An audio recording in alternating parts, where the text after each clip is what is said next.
Yo, what is up, gamers? It is your boy Chris here, aka Chris That Gamer.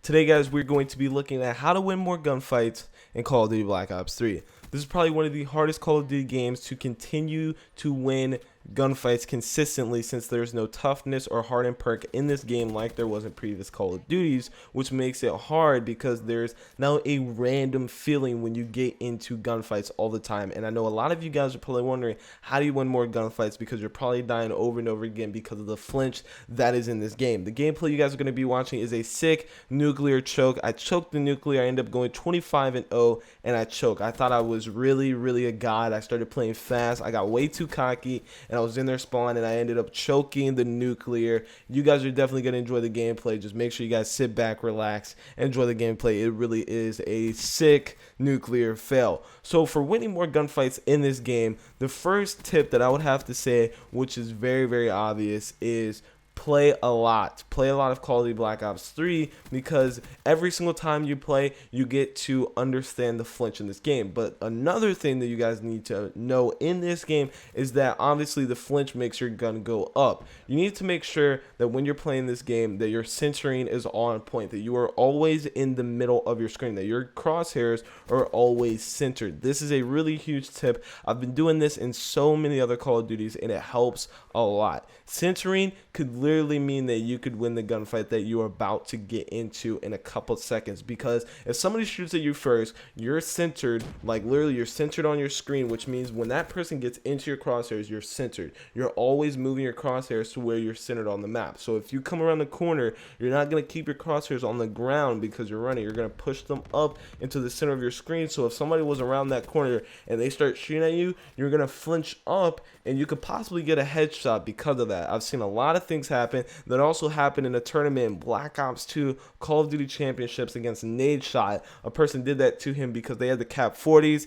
and when Nade Shot was shooting at him, he got flinched and he got a headshot because of that. It could literally mean that you could win that gunfight because you were centering on your screen. It's a really huge tip. It's something that a lot of casual players don't do because they don't think centering their crosshairs is something that is useful, and it really is. It's probably one of the best tips that I can give you guys in this game. Another huge tip is to go into custom games and play against bots. Put the bots on veteran, put it onto a unlimited score limit, and just run around and start shooting bots all the time. Just do that right before you play the game so you can get your shot on it, so you can get used to the flinch, because every single time you do this, you get used to the flinch, you start to understand the flinch a lot more, and it could honestly help you win a lot more gunfights in Call of Duty Black Ops 3, especially since you're playing against veteran bots. These things have literally god shots, and it'll just get you used to always playing hard, always trying hard, and always making sure that you're ready for every single gunfight. Sadly, Black Ops 3 doesn't have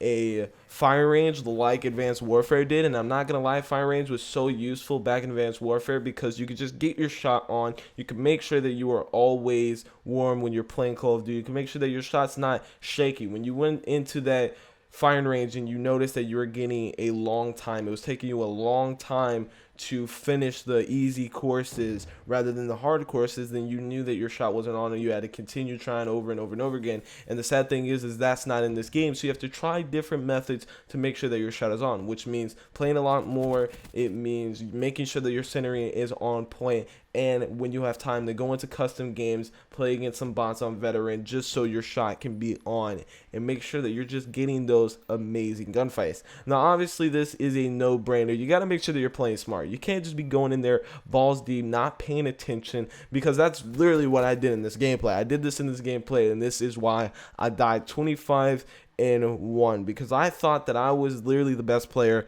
ever to touch Call of Duty. And I mean, it could have worked. I thought that I had my kinetic armor, and literally when I died, I got my kinetic armor. I was a split second away from getting kinetic armor, and if I would have got it, I'd have used it in that gunfight, and I probably would have won it, because the guy behind me was shooting at my body. He wasn't shooting at my head. Like we all know, in kinetic armor, it covers your whole body, just not your head. So I possibly would have been able to turn on that guy. It's just I did not have kinetic armor. And that's where it comes into, I was not paying attention to my environment. If I would have paid attention that my specialist was not there, I didn't have it, I did not have my kinetic armor in my back pocket, I should have told myself, okay, that means I do not need to challenge this. I don't need to go run out and play like a freaking maniac, because I understand that I don't have my kinetic armor, and I possibly could have clutched this and got the nuclear instead of dying 25-0. So hopefully these tips did help you win more gunfights in Call of Duty Black Ops 3. Obviously, most of it is just playing a lot more and understanding the game. It does suck that flinch is a thing in this game, but once you start playing more and listening to these tips and start trying them out a lot, trust me guys, it'll make you win a lot more gunfights with Call of Duty Black Ops 3. I win probably 70% of my gunfights when I'm playing pubs, and I win a lot of my gunfights when I'm playing competitive Call of Duty. And another huge tip that I did not state is you got to be confident. I'm confident every single gunfight that I play in competitive Call of Duty, and it's probably why I win a lot of things. It's because I'm just so confident. I go into the gunfight knowing that I'm going to win it before it even starts. If you're having doubts that I might lose this gunfight, you're probably gonna lose the gunfight unless you just get very blessed by the COD gods. You just gotta make sure in your head all the time you are confident. So hopefully you guys did enjoy these tips to help you all win more gunfights of Call of Duty Black Ops 3. If you guys did, show some ratings down below. Give it a like if these tips help. Give it a dislike if it didn't help. I really would like to see some feedback from you guys, and I really would appreciate it. And if it did really help you guys, just subscribe to the channel for more Call of Duty Black Ops 3 content. I'm throwing out so many great videos, and I really do appreciate it. I'm on the road to 2,000 subscribers, and I am so close, and I cannot believe it. And I'm really thankful for all the support that you guys have been giving it. So if you could hit that button, I would really appreciate it for more daily Call of Duty videos. And as always, it's BO3 Chris here, aka Chris that Gamer. I'll see you guys next time. Peace out.